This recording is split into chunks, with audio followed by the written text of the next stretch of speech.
Pertemuan Nabi Khidir dengan Sunan Kalijaga menyadarkan Sunan Kalijaga dari kebimbangannya yang selama ini terpendam di lubuk hati yang paling dalam.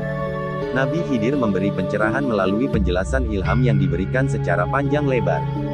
Dari hasil pertemuan itu, Sunan Kalijaga membuahkan karya suci yang disebut sebagai Suluk Linglung, sehingga apa yang menjadi ganjalan dalam hati Sunan Kalijaga menjadi sirna melalui pencerahan Nabi Khidir.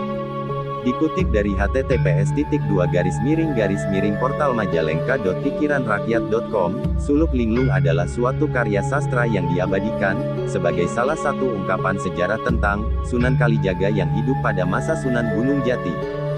Suluk Linglung berisi tentang kisah Sunan Kalijaga atau Raden Said atau Raden Sahid atau Lokajaya, Syekh Malaya, Pangeran Tuban, Kidalang Sidabrangti, dan Raden Abdurrahman, ketika berawal sebagai berandal Lokajaya, kemudian bertemu dengan Sunan Bonang dan Sunan Gunung Jati. Sunan Kalijaga konon dikisahkan pada akhirnya, berguru dengan guru sejati yakni, Nabi Khidir alaihissalam. Perjalanan kisah pencarian iman dan hidayah dari Allah Subhanahu wa Ta'ala, yang dilakukan oleh Sunan Kalijaga merupakan suatu kisah yang menimbulkan jejak kagum. Jejak kagum ini akan dirasakan, bagi orang yang selalu mengikuti, kisah perjalanan Sunan Kalijaga dari masa kecil, hingga menjadi seorang wali. Sunan Kalijaga yang pernah menjadi berandal pemberani dan sakti, dapat takluk di tangan Sunan Bonang, yang merupakan salah satu anggota Wali Songo. Sunan Kalijaga sendiri, yang akhirnya menjadi salah satu bagian, dari 9 orang wali atau bagian dari Wali Songo yang ada di Tanah Jawa. Sunan Kalijaga, secara implisit menjelaskan, arti takwa yang sebenar-benarnya takwa merupakan kondisi puncak yang menjadi tujuan utama, untuk mengabdi kepada Allah oleh umat Islam. Semua tuntunan ibadah di dalam Islam, ditunjukkan untuk memperoleh derajat takwa. Semuanya bergerak, karena Allah semata. Maksud dan tujuan umat Islam kepada Allah, untuk mendapatkan ridho Allah.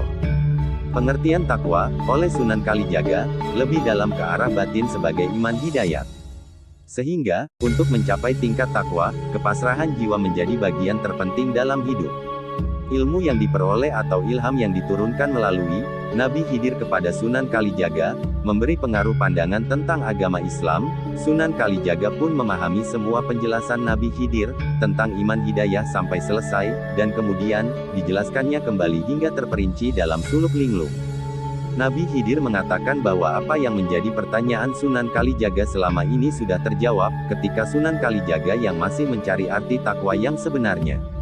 Dalam kebimbangan atau linglung, semuanya sirna, dan terjawab setelah mendengar penjelasan yang disampaikan oleh Nabi Khidir. Kemudian Sunan Kalijaga pun pulang ke Tanah Jawa, setelah selesai mendapatkan ilmu dari Nabi Khidir alaihissalam. Sedangkan nasihat-nasihat dari Nabi Khidir yang disampaikan kepada Sunan Kalijaga, termuat dalam Suluk Linglung. Dalam buku berjudul Kitab Suluk Linglung terbitan Balai Pustaka ini, Muhammad Kafid Kasri dan kawan-kawan, membagi Kitab Suluk Linglung menjadi 6 episode. Sunan Kalijaga menulis riwayat tentang hidupnya, sejak menjadi berandal di hutan Lokajaya, hingga pencerahan batin melalui pertemuannya dengan Sunan Bonang, ketika masih belajar agama Islam, lalu jatuh cinta kepada ajaran Islam.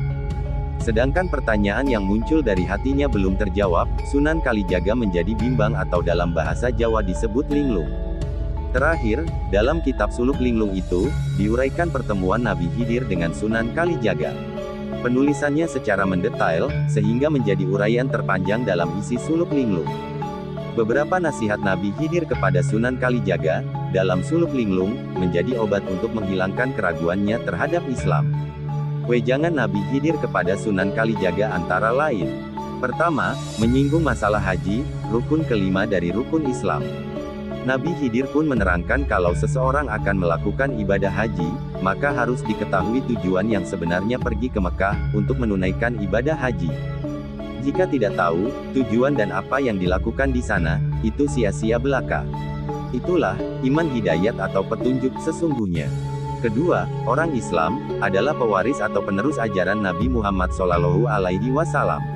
Artinya, umat Islam menjadi gambaran ajaran Islam yang sesuai, dengan tata cara Nabi Muhammad dalam menjalankan syariat Islam. Oleh karena itu, Muslim atau orang yang beragama Islam harus mampu melestarikan, dan memperjuangkan ajaran yang diterima tersebut. Ketiga, tanda-tanda adanya Allah, itu ada pada diri manusia sendiri. Namun demikian, untuk mengenal diri perlu adanya perenungan, atau introspeksi diri. Kesalahpahaman dalam memahami, Allah berada dalam diri manusia, akan berakibat fatal, justru kesesatan yang diperoleh. Oleh karena itu, untuk memahami Allah dalam diri perlu adanya guru, yang membimbing sehingga tujuan sesungguhnya dapat tercapai. Allah berada dalam diri, bukan berarti dapat berbuat sekendak diri. Justru, orang yang suka membicarakan, dan memuji diri sendiri, akan dapat melemahkan semangat, usaha untuk mendapatkan iman hidayah. Keempat, kehidupan itu ibarat wayang, dengan layarnya, wayang tidak tahu warna dirinya, sedangkan, gerak dan tindakan wayang, tergantung kelincahan tangan sang dalang, sehingga wayang tidak dapat menolak kehendak dalang. Sementara itu, dalam dunia pagelaran, wayang hanyalah panggung sandiwara. Semua tergantung dari dalang, yang mengendalikan dengan pakem, atau tata cara yang sudah ditentukan. Oleh karena itu, untuk dapat memahami Allah berada dalam diri perlu perenungan yang mendalam, sehingga iman hidayah yang diberikan Allah mampu memahami, arti kesatuan diri dengan Allah. Kelima, Nabi Khidir menguraikan masalah salat, ibadah salat, merupakan rukun kedua dalam rukun Islam. Ibadah ini diwujudkan sebagai sarana pengabdian secara pribadi antara yang diciptakan, manusia, dan yang menciptakan yakni, Allah, atau antara manusia dengan Allah. Secara fisik dalam menjalankan ibadah salat, sebagai tugas yang dilakukan atau dikerjakan oleh jasad atau raga.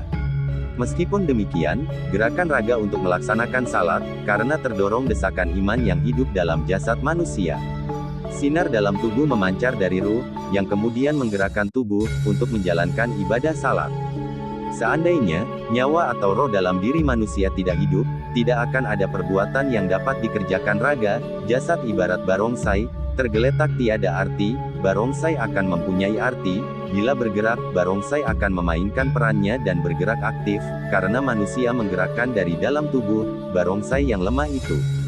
Sebagai hasil pertemuan antara Nabi Khidir dan Sunan Kalijaga, nasihat-nasihat yang diberikan Nabi Khidir dikemas dalam bentuk suluk atau wejangan, dengan kebimbangan terhadap agama Islam, melalui suluk linglung mencerminkan sikap kafah atau totalitas Sunan Kalijaga terhadap ajaran Islam. Oleh karena itu, suluk linglung menghilangkan kebimbangan atau kelinglungan yang selama ini menyesakkan dada Sunan Kalijaga. Islam yang sesungguhnya, bukan hanya syariat seperti yang dipahami, ketika Sunan Kalijaga masih muda. Melalui suluk linglung diketahui bahwa, Sunan Kalijaga berusaha untuk mencapai tingkat, atau derajat tertinggi dalam ajaran Islam melalui kekuatan iman hidayat yang diperoleh. Sementara itu, takwa merupakan kondisi puncak yang ingin dicapai oleh umat Islam dalam pengabdiannya kepada Allah.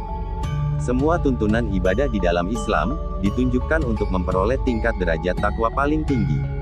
Kepasrahan kepada Allah tidak akan diperoleh tanpa adanya iman hidayat. Pengertian takwa lebih jelas dibandingkan dengan iman hidayat, demikian pula untuk mencapainya. Atas nasihatnya, Nabi Khidir pun mengatakan apa yang menjadi pertanyaan Sunan Kalijaga selama ini sudah terjawab. Tidak ada lagi kebimbangan atau linglung terhadap ajaran Islam.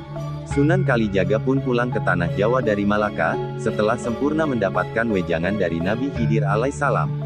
Sunan Kalijaga pun kini sadar, kenapa dilarang untuk menunaikan ibadah haji ke Tanah Suci, untuk menjalankan rukun Islam yang kelima pada waktu itu. Demikianlah ilmu dan nasihat dari Nabi Khidir kepada Sunan Kalijaga yang termuat dalam suluk linglung.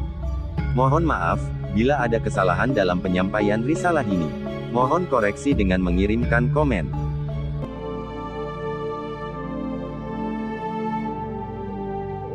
Thank you, you have clicked subscribe and bell.